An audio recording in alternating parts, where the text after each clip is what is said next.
Hello everyone, welcome to this channel. आप सभी का इस चैनल पे स्वागत है। और अगर आपको ये वीडियोस अच्छी लग रही है तो आप चैनल को सब्सक्राइब कर सकते हैं, वीडियोस को लाइक कर सकते हैं। तो चलिए स्टार्ट करेंगे कि आरआरबी पीओ एंड क्लर्क के लिए अपने को जीए अपन कहाँ से करें। तो सबसे पहले अपन डिस्कस करेंगे कि लास्ट ईयर में RRB PO and RRB clerk में कौन कौन से टॉपिक से अपने से क्वेश्चन पूछे गए थे। फिर अपने स्ट्रेटजी के बारे में बात करेंगे और फिर मैं आपको बताऊंगा कि अपना सोर्स कौन कौन से होने चाहिए, वीडियो देखनी चाहिए या अपने को पीडीएफ से पढ़ना चाहिए। तो चलिए स्टार्ट करते हैं। सबसे पहले आरआरबी पीओ मेंस में जो लास्ट ईयर अपने से क्वेश्चंस पूछे गए थे उन टॉपिक को मैं लेके आया हूं कि किस किस टॉपिक से अपने से क्वेश्चंस पूछे गए थे। सबसे पहले एक जो एप्लीकेशन शॉपिफाई लॉन्च की गई थी, ये कौन सी कंपनी द्वारा लॉन्च की गई थी? तो ये फ्लिपकार्ट द्वारा लॉन्च की गई थी। फिर अपने पास डे से रिलेटेड क्वेश्चंस पूछे गए थे और इसके बाद अपने स्पोर्ट्स से रिलेटेड क्वेश्चन पूछे गए थे। फिर total number of small finance bank के बारे में पूछा गया था, जो मैं गलत करके आया था जल्दबाजी में।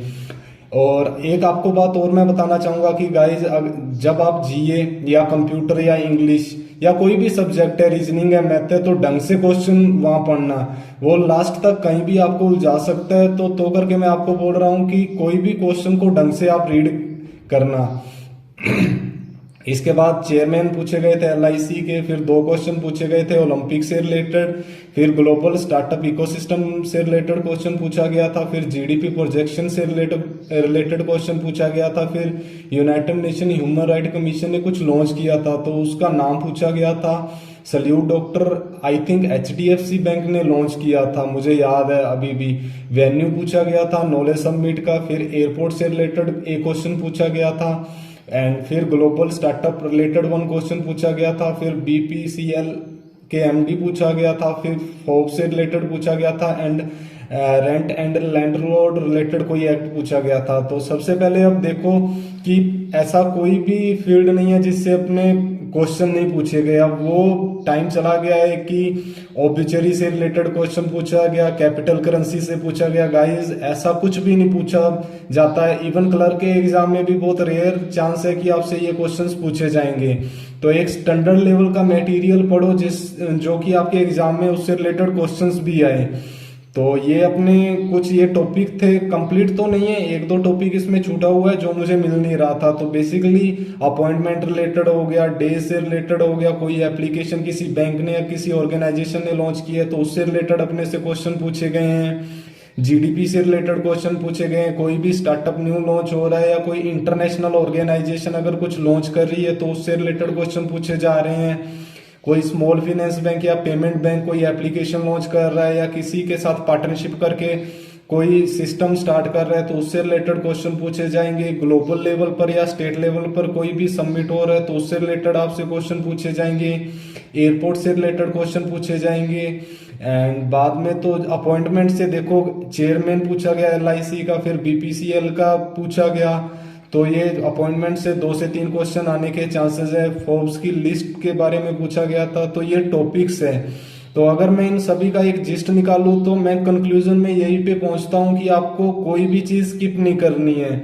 एग्जामिनर के माइंड में पता नहीं क्या चल रहा है, अपन तो ये कंफर्म नहीं है ना कि आप ये देख लो कि हम 100 क्वेश्चन वो कर लेंगे तो हो जाएगा हमारा, 200 क्वेश्चन बेस्ट वो कर लेंगे तो हो जाएगा। ये एक लक फैक्टर है। बाकी अगर आप सीरियस स्टूडेंट है तो आपको सब कुछ करना पड़ेगा, ए टू जी एक एक चीज आपको करनी पड़ेगी। जैसे ये आरआरबी पीओ मेंस का एनालिसिस मैंने दिया है, ये आरआरबी क्लर्क का है, ये देख लेना। सेम वही पैटर्न पूछेगा कि डे से रिलेटेड, अपॉइंटमेंट से रिलेटेड, कोई भी बैंक न्यूज में उससे रिलेटेड तो ये क्वेश्चंस पूछे जाएंगे।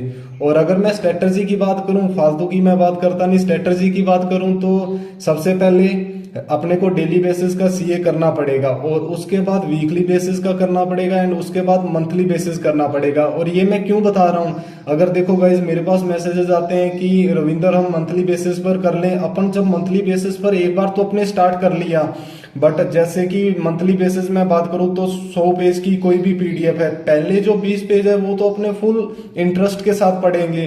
धीरे धीरे ये इंटरेस्ट अपना कम होता जाएगा और अपने को पता नहीं कि जीए का क्वेश्चन कहां से पूछा जाएगा।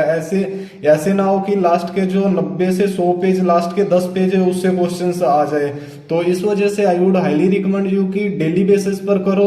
एक बार 7 दिन का कर लिया, फिर उसका वीकली रिवीजन करो, ठीक है। फिर मंथली जब आप उठाओगे ना तो आपको इतना टाइम नहीं लगेगा। अभी भी देखो जैसे जून चल रहा है, तो जून, जुलाई, अगस्त, सितंबर, अगर 1 जून से भी आप स्टार्ट करोगे ना तो अच्छे से 4 मंथ अगर आपने अच्छे से कर लिए ना, तो ये मान लो कि आपने 75% जो भी सिलेबस है वो कवर कर लिया।